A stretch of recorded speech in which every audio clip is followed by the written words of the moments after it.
नमस्कार दोस्तों, कहानियों की दुनिया में आपका स्वागत है। इस चैनल पर आपको रोज़ नई नई सामाजिक और पारिवारिक कहानियाँ सुनने को मिलेंगी। कुछ कहानियाँ आपको हंसाएंगी, कुछ रुलाएंगी और कुछ कहानियाँ आपको गुदगुदा जाएंगी। तो चलिए ऐसे ही एक आज भी पारिवारिक कहानी हम शुरू करते हैं। हमारी आज की कहानी है, बेटा मैं तुमसे अपने बेटे होने का अधिकार छीनता हूँ। दिवाली करीब आ रही थी तो सोचा बरसों से घर की सफ़ेदी नहीं हुई, ना सही कम से कम झाड़ू पोछा ही कर लूं। ललिता अक्सर बीमार रहती है तो उससे साथ देने को कहते ना बना। वो चल फिर कर खाने का बंदोबस्त कर देती है, इतना ही मेरे लिए काफ़ी था। और फिर अपना बताने को एक वो ही तो इस भरी दुनिया में है मेरी। कह तो सकता हूँ मैं अकेला नहीं। मैंने अपनी ही उम्र की अधेड़ स्टूल एक और सरकाई और लकड़ी के पुराने अलमारी से सटाकर टिका दिया। सफाई के लिए कपड़े का एक टुकड़ा हाथ में लेकर मैं स्टूल के ऊपर चढ़ गया। अलमारी के तख्त को खाली करता, उस जगह को पोंछता और फिर सामान वापस वहीं सजा देता। पहले इसका हुनर नहीं आता था, कभी ललिता ने करने ही नहीं दिया था और फिर रमन भी। खैर अब मैं सीख गया हूँ तकरीबन हर काम को करना। आखिर उम्मीद भी किससे थी तो नहीं कह सकता, पर हाँ अब नहीं है। 13 वर्ष की उम्र में नौकरी कर रहा, पान का बोझ सर पर उठाकर रात रात भर जगने का। हाँ, रात रात भर अक्सर जागना पड़ता है पान को उलट फेर करने के लिए, वरना एक खराब पान का पत्ता काफ़ी होता है 100 तक को सड़ाने के लिए। ये वांछना और बोझ उठाना आज भी जारी है और तब तक रहेगी जब तक हाथ पैर सही सलामत हैं। बिल्कुल किसी जूते की सॉल की तरह हो गया हूँ मैं, बस घिसता ही जा रहा हूँ। खुद की पढ़ाई की लालसा को मारना पड़ा अपनों की ज़रूरतों के आगे। अपने किसी भी ज़रूरत को कभी अहमियत नहीं दी। घर पर माँ बाबा भाई सब तो थे, पर अब कोई नहीं। माँ बाबा नहीं रहे और जिस भाई को पढ़ाया लिखाया उसने अपने रास्ते अलग कर लिए, अपने बीवी बच्चों के साथ दूसरे शहर में रहने लगे। पर किसी ठूठ की तरह मैं अब भी इस 2 कमरे के मिट्टी के घर में जमा हूँ। शायद दूसरों के लिए खुद को खोते खोते अपने लिए कुछ बेहतर जुटा ही ना पाया और अब तो जैसे हड्डी ही शेष रह गई है। इस हड्डी के ढांचे का जनाजा इस घर से ही निकलेगा या बगैर सर पे छत के, कुछ बता नहीं सकता। हाँ, अपने बेटे को भी तो गुरूर से पढ़ाया। अचकन की बाहों को कोहनी तक मोड़कर फोटो फ्रेम, किताबें, शिव गणेश की मूर्ति सब एक एक कर सलीके से रखने लगा। सफाई करते हुए अचानक मेरी निगाहें पलट कर रखी उस फोटो फ्रेम पर टिक गई। मैंने ही बरसों पहले उसे पलट कर रख दिया था बंद अलमारी में और इन 12-13 सालों में उसे कभी निकाल कर नहीं देखा। पर आज अनायास ही उसे निकाल कर साफ करने लगा। धूल जम गई थी और तस्वीर भी मानो थोड़ी धुंधली, या फिर इन आँखों का कसूर था। तस्वीर रमन की थी, ब्लैक एंड वाइट। तस्वीर स्टूडियो वाले ने इस कदर निकाली थी कि लगे किसी राजसी सिंहासन में बैठा हो, सब कंप्यूटराइज। 8 साल का था मेरा रमन, उस वक्त किसी राजकुमार की तरह लग रहा था। ललिता ने तो सैकड़ों बार तस्वीर देखकर अपने बच्चे की बलाएं ली थी। बेगर्जी से ही सही मैंने उस फोटो फ्रेम को साफ किया।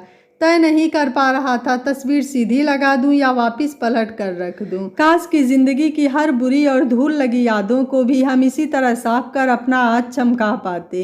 उंगलियां अनायास ही रह रहकर उस तस्वीर पर फिरने लगी। काश की बच्चे ऐसे ही तस्वीरों की तरह कभी नहीं बदलते। काश की उम्मीदें अपनी औलादों से इतनी ना बंधती। अच्छे से याद है वो दिन। मैं अतीत में खोने लगा जब रमन महज 10 साल का था। मेरा पूरा बदन तप रहा था किसी गर्म तवे की तरह, पर रात को जाकर काम कर रहा था। बीच बीच में कराही भी जैसे निकल रही थी। सुबह से कुछ खाना नहीं हो रहा था। ललिता ने लाख कहा आराम कर लेने पर, काम जरूरी था। रमन देखकर रोता हुआ कैसे मेरे गले से लिपट गया था। पापा, मैं खूब पढ़ूंगा, बड़ा हो जाऊंगा तो फिर आपको ये सब करने की ज़रूरत नहीं पड़ेगी। और वो दिन भी याद है जब स्कूल की टिफ़िन के लिए हर रोज़ उसके हाथ में दिए जाने वाले 2 रुपये महीने के 60 रुपये बनकर मेरे हाथ में रखे जाते। पापा, दोस्तों की टिफ़िन से ही खा लेता हूँ। मेरी आंखें फूट पड़ती थी। बखूबी जानता था इस बात में कितनी सच्चाई है। तब उम्मीदें अपना वर्चस्व कायम करने लगती थीं। तब अपनी परवरिश से अपेक्षाएं बढ़ने लगी थीं। और उस दिन भी जब स्कूल में रनिंग चैंपियनशिप लाने पर कैसे उसने सारा श्रेय मुझे और ललिता को हमारी मेहनतों को दे दिया था। उस दिन उस हजारों की भीड़ में खुद को एक मामूली मजदूर समझने वाला आदमी, यानी कि मैं, खुद को एक शहंशाह समझने लगा था। ऐसा लग रहा था सब तालियां मेरे लिए बजाई जा रही हूँ। दिल कर रहा था भागकर स्टेज में ही रमन को गले से लगा लूं। उस दिन मेरे खुद के अनपढ़ होने का मलाल जाता रहा था। फिर मेरा उत्तरदायित्व तो बढ़ने लगा। मेरे ग्लास में पानी होता ना होता, पर उसके ग्लास में दूध होता। सर्द रातों के लिए हमारे तन पर चादर होते ना होते, उसे ओढ़ने को कंबल मिलता। किसी जागीर को लोग ऐसे ही तो सहेज कर रखते हैं ना। लकड़ी के चूल्हे को फूंक मारते मारते ललिता की आंखें और रोटियां सेकते हुए जगह जगह जले उसके हाथ शायद ही किसी को दिखा हो, पर उसने कभी उफ तक नहीं की थी। हर सुख देने का वादा करके भी बेचारी को मैं उससे कोई भी सुख न दे पाया था। पर हाँ, वो जरूर कहती, फिक्र किसे है जी, अपना रमन है ना, भरेगा हर कमी को, बस थोड़ी सब्र ही तो रखनी है, थोड़ा इंतजार ही तो करना है। तब कहाँ खबर थी कि वो सब्र और इंतजार पूरी जिंदगी भर का होगा। उम्मीदियों के साथ साथ ज़रूरतें भी बढ़ती जा रही थीं। 10वीं की पढ़ाई, फिर 12वीं की, फिर ग्रेजुएशन और फिर MBA की पढ़ाई के लिए बंगलौर जाने की जिद। मन डरता हजारों किलोमीटर दूर, कैसे रहेंगे हम उसके बगैर। तब कहाँ इतने मोबाइल फ़ोन हुआ करते थे। पर उसने कहा था इस माहौल को बदलना है मुझे। उम्र भर आप सबको ऐसे अभावों में जीते मैं नहीं देख सकता। MBA, तब इसका मतलब भी हमें नहीं पता था क्या होता है, कैसे होता है। इकलौता बेटा, आर्थिक तंगी और उससे दूरी, एक माँ बाप के लिए ये सबसे बड़ी चुनौती और त्याग होती है। घर के कागजात गिरवी रख दिए, साइकिल जो मेरे काम करने का जरिया थी वो भी बेच दिया। ललिता का एकमात्र जेवर, पैरों में पहना पायल जो उसके मायके की आखिरी निशानी थी, उसे भी गिरवी रखना पड़ा। बस ये नकारा तन ही शेष था। अगर वो भी गिरवी रखा जाता तो मैं बेहिचक अपने बच्चे के लिए कर जाता। बस हमें उसे कामयाब बनाना था हर हाल में। रोते हुए विदा किया था हमने उसे। क्या करता, कितना भी खुद को समझाता, पर आंसू भी कहाँ शब्दों की भाषा समझ पाते हैं भला। वो भी बागी हुए जा रहे थे। 3 दिन के रेल का सफ़र और 2 साल की पढ़ाई। वो टेलीफोन बूथ से कॉल करता, रमेश भाई के STD नंबर पर पास ही था। हर बार अपनी अच्छी पढ़ाई की जिक्र और साथ में लगभग हर महीने कुछ पैसों की बात रखी जाती। ज़रूरी भी होगा ना, बड़ा शहर, रहने खाने और कुछ थोड़ी बहुत और भी तो खर्च होती होगी। पाई पाई बचाता और उसे भिजवाता रहा।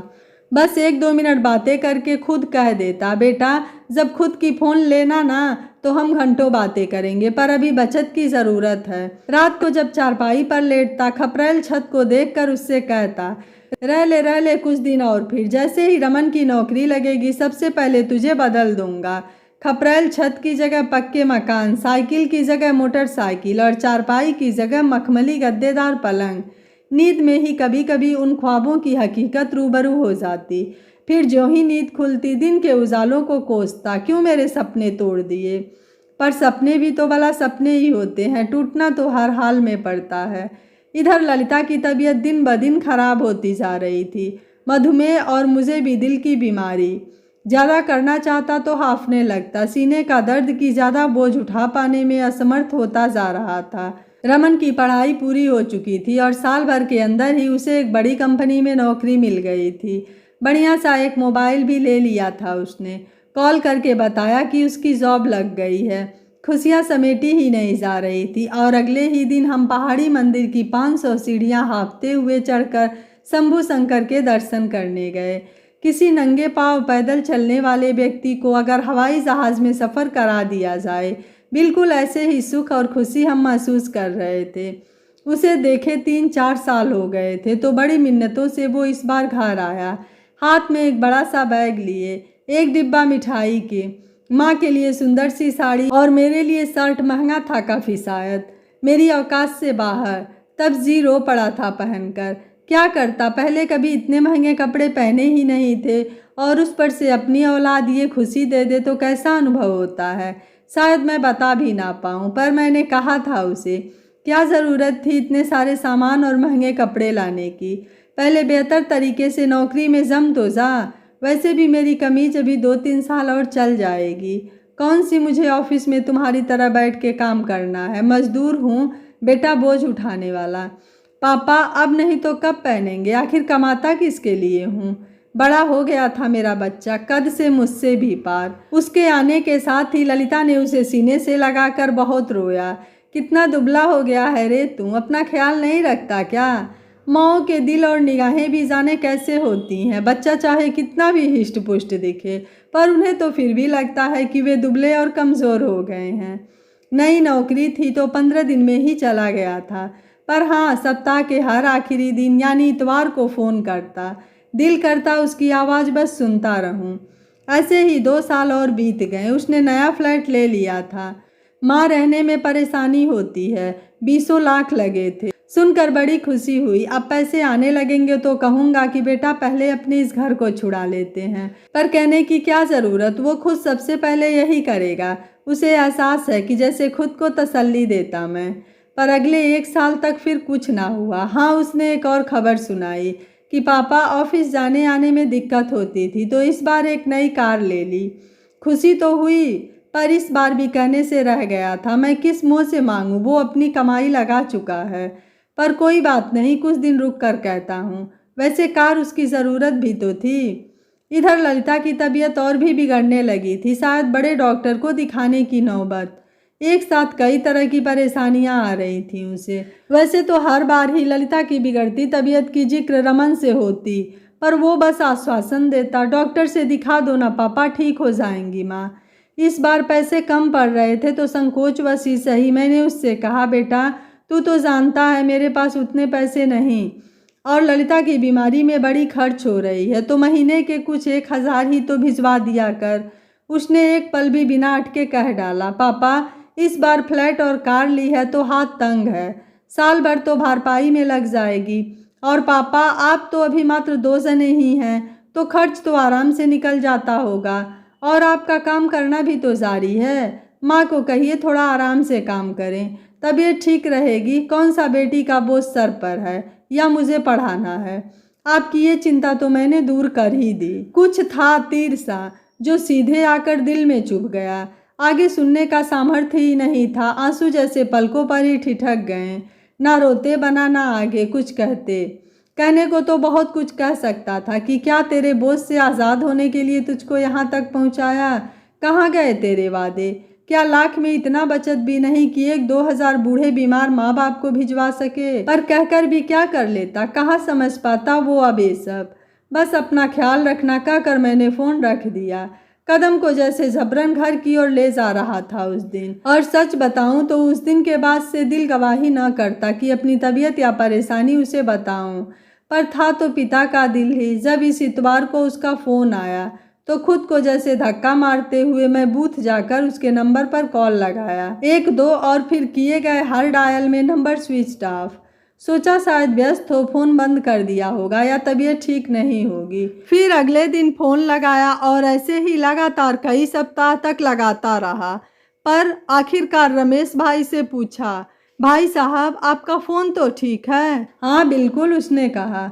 फिर रहा नहीं गया तो पूछ पड़ा, अगर कोई नंबर बार बार स्विच ऑफ आ रहा है तो इसका मतलब उसने अपना फ़ोन बंद कर दिया है, कुछ दिनों के लिए या फिर हमेशा के लिए, या अपना नंबर बदल दिया हो।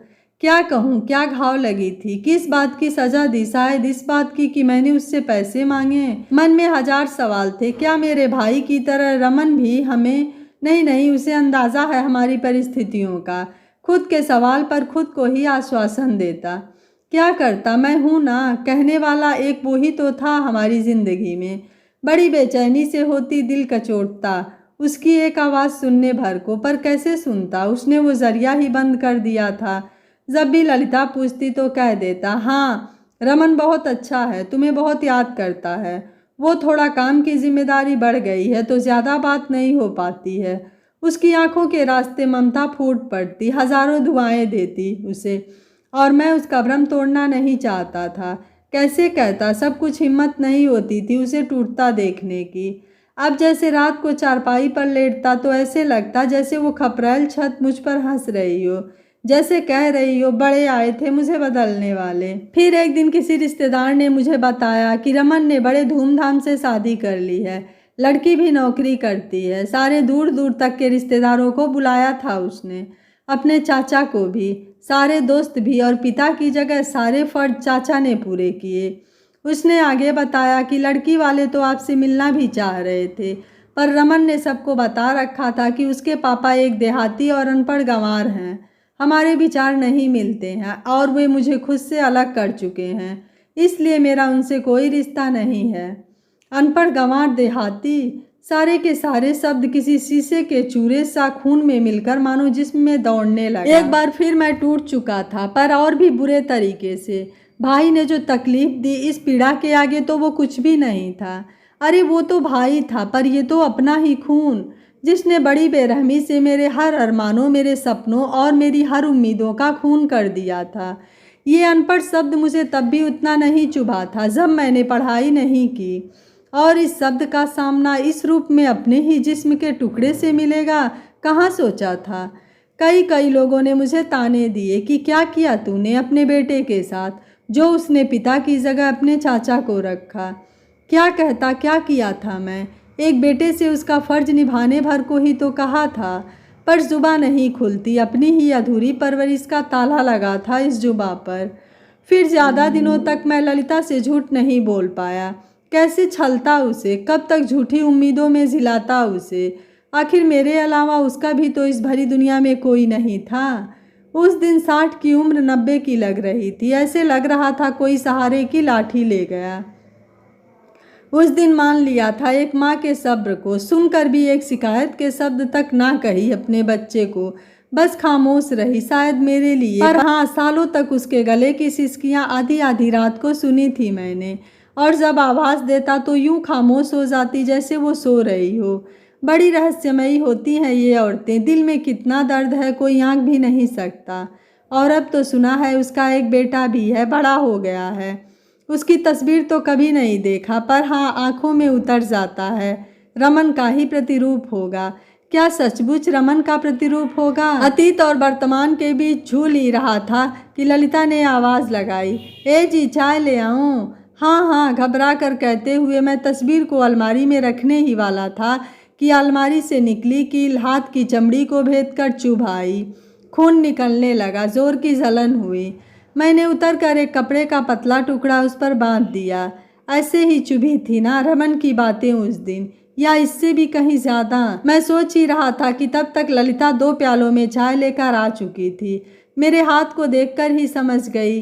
क्या जी, आप भी ना ज़रा देख कर संभल कर करते तो चोट नहीं लगती ना? वैसे मेरा हाथ थामते हुए बोली, संभल कर ही तो नहीं किया था ना ललिता, वरना शायद सच में ये चोट नहीं लगती। अब टीस हो रही थी मेरे हाथों में या दिल में, पता नहीं, बस आंखें भर आई थी वर्षों बाद एक बार फिर किसी अपने की वजह से, किसी अपने के लिए ही। कुछ यादें भी कितनी जिद्दी होती हैं ना, कितना भी उन्हें बाहर का रास्ता दिखाओ, वक्त बेवक्त टीस देने को चली ही आती हैं।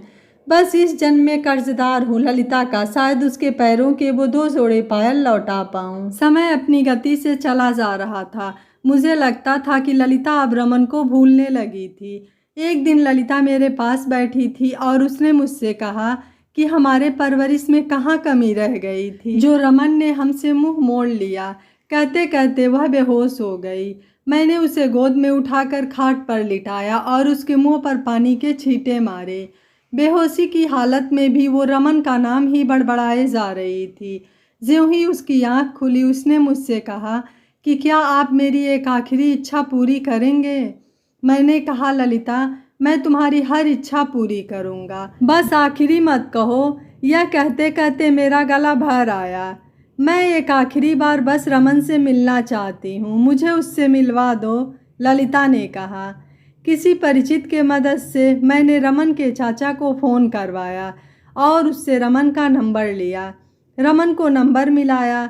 रमन के हेलो बोलते ही मेरे आंखों से आंसुओं की धारा बहने लगी, लेकिन मैंने अपने दिल को मजबूत करते हुए कहा, रमन, तुम्हारी माँ की आखिरी इच्छा है कि वह तुमसे मिलना चाहती हैं। अपने माँ के अंतिम दर्शन कर लो। पिताजी, आप माँ को डॉक्टर को दिखा दीजिए, उन्हें डॉक्टर की ज़रूरत है, मेरी नहीं, वह ठीक हो जाएंगी।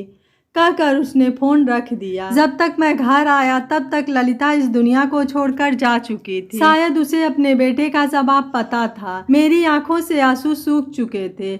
मैं उसके क्रियाकर्म की तैयारी करने लगा। गांव के कुछ लोगों के साथ मिलकर मैंने उसे मुखाग्नि दी। रमन को भी किसी तरह से इस बात की सूचना मिल गई थी। अगले दिन मैं दरवाजे पर बैठा था कि तभी एक बड़ी सी गाड़ी बाहर आकर रुकी। दरवाज़ा खुला तो मैंने देखा कि रमन उसमें से बाहर निकल कर आया और आंसू बहाने लगा अपनी माँ के नाम पर।